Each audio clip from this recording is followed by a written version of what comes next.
Hola amigos, hoy vamos a hablar sobre la idea o el concepto de la sombra. Este es uno de los conceptos más profundos y centrales en la psicología analítica de Carl Gustav Jung. Se refiere a aquellos aspectos de la personalidad que son inconscientes o que el individuo reprime o niega.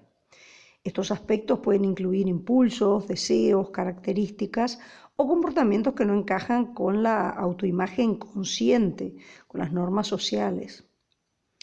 Y ustedes ahora estarán pensando por qué yo les estoy hablando de esto, que tiene que ver con la magia y con los temas que trata este canal.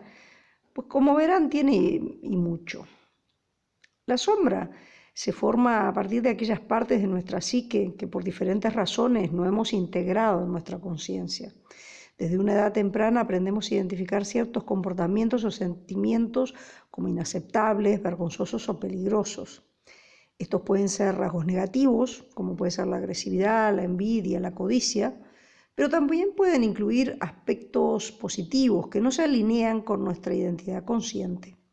Por ejemplo, imagina a un niño que es muy sensible y emocional, pero crece en una familia que valora la dureza y la autoconfianza. Para ser aceptado, para ser amado, ese niño aprende a reprimir su sensibilidad y a adoptar una fachada dura. Esa sensibilidad reprimida se convierte en parte de su sombra. La sombra entonces designa el aspecto inconsciente de la personalidad, caracterizado por rasgos y actitudes que el yo consciente no reconoce como propios. En este sentido, la sombra es la parte inferior de la personalidad, por llamarlo de alguna manera, la suma de todas las disposiciones psíquicas, personales y colectivas que no son asumidas por la conciencia por su incompatibilidad con la personalidad que predomina en nuestra psique.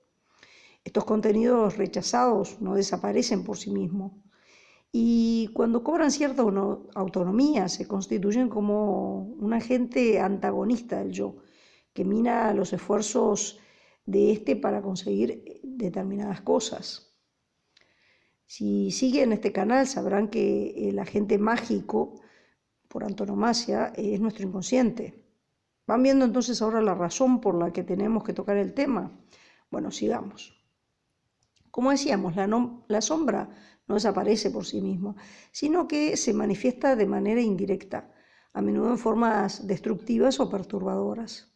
Puede surgir en momentos de estrés, en nuestros juicios severos hacia los demás o en comportamientos que no podemos explicar muchas veces racionalmente. Por ejemplo, una persona que siempre se esfuerza por ser amable y correcta podría, bajo presión, experimentar estallidos de ira irracional o actuar de manera pasivo-agresiva. Esto sucede porque la sombra, compuesta por emociones reprimidas, está encontrando una salida. Jung señaló que una de las maneras más comunes en que la sombra se manifiesta es a través de la proyección. Proyectamos nuestra sombra en los demás, cuando vemos en otras personas aquellos rasgos que no podemos aceptar en nosotros mismos. Este mecanismo nos permite evitar enfrentarnos a aspectos incómodos de nuestra psique al atribuirlos a los demás. Vamos a ver un ejemplo. Si una persona tiene un profundo deseo de poder, pero lo reprime porque considera que esto es moralmente incorrecto, puede encontrar que critica o desprecia vehementemente a otros que parecen ser ambiciosos o dominantes, o sea, que sí expresan eso que él considera incorrecto y que por eso lo tiene como parte de la sombra, ¿no? La intensidad de esta reacción, de esa crítica, además puede dar una pista de cuán fuerte es esa característica dentro de su sombra, ¿no? El proceso de individuación, según Jung, implica confrontar e integrar la sombra. Esto no significa actuar de acuerdo a todos los deseos reprimidos, sino reconocerlos y entendernos, e integrar una sombra. Una persona se vuelve más completa, más auténtica y menos propensa a ser controlada por fuerzas inconscientes. Una persona que ha trabajado para integrar su sombra puede reconocer que, aunque tiene tendencias agresivas, también tiene la capacidad de canalizar esa energía de manera constructiva, como en la defensa de sus derechos o en la protección de otros. Además, la sombra individual, Jung también habló de una sombra colectiva, que abarca aquellos aspectos reprimidos por una cultura o por una sociedad entera. Estas sombras colectivas pueden manifestarse en fenómenos como el racismo, la xenofobia, la intolerancia religiosa, por poner algunos ejemplos, ¿no? Donde un grupo entero de personas proyecta sus miedos y sus deseos reprimidos en otro grupo. La sombra no es simplemente un concepto teórico, tiene un impacto directo en nuestra vida diaria. Reconocer y trabajar con nuestra sombra puede llevarnos a una mayor autocomprensión, a relaciones más saludables. Ignorarla, por otro lado, puede dar lugar a conflictos internos, comportamientos destructivos y problemas interpersonales. Alguien que no está en contacto con su sombra puede encontrarse con patrones repetitivos de fracaso o de conflicto, como elegir repetidamente parejas que lo maltratan, porque inconscientemente está buscando externalizar un conflicto interno no resuelto. La sombra de Jung es un aspecto fundamental de la psique humana, representa todo lo que reprimimos o no reconocemos en nosotros mismos. A través de este proceso de individuación, que es el núcleo de la psicología junguiana, nos esforcemos por hacer consciente de nuestra sombra, integrarla en nuestra personalidad y llegar a ser individuos más completos y auténticos. Este proceso, por supuesto, no es fácil ni rápido, pero es esencial para alcanzar una vida equilibrada y significativa. En magia, el mago tiene que tener muy clara su sombra, aunque parezca contradictorio. Tiene que tener, muy claro qué es lo que compone su sombra.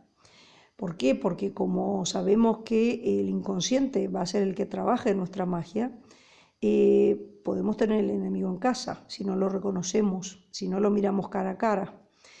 Por eso es que en magia se trabajan tantas cosas relacionadas con el inconsciente, con el hacer un poquitito más consciente ese inconsciente.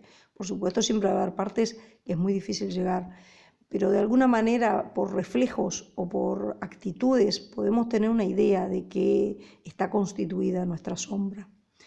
Hay ejercicios muy interesantes para poder indagar un poco, aunque de manera consciente, en ese inconsciente. Podemos intentar hacer nuestros espejos blancos y nuestros espejos negros. Si el que no sabe, porque se ha unido al canal hace poco de más, hay un video que explico sobre qué es el espejo blanco y el espejo negro. Y es una manera de autoconocimiento en el cual podemos llegar a acercarnos un poquitito a esa parte inconsciente. Si no reconocemos nuestra personalidad de manera íntegra, tanto con lo positivo como con lo negativo, es muy difícil, pero muy difícil trabajar activamente y de manera exitosa en magia. Entonces el mago debe reconocer su sombra, debe trabajar con ella y debe ser capaz de neutralizarla si es necesario y de integrarla cuando también sea necesario. Así que bueno, amigos, esto es un poco el tema de la sombra, de por qué es tan importante en magia y por qué hay que trabajar con ella.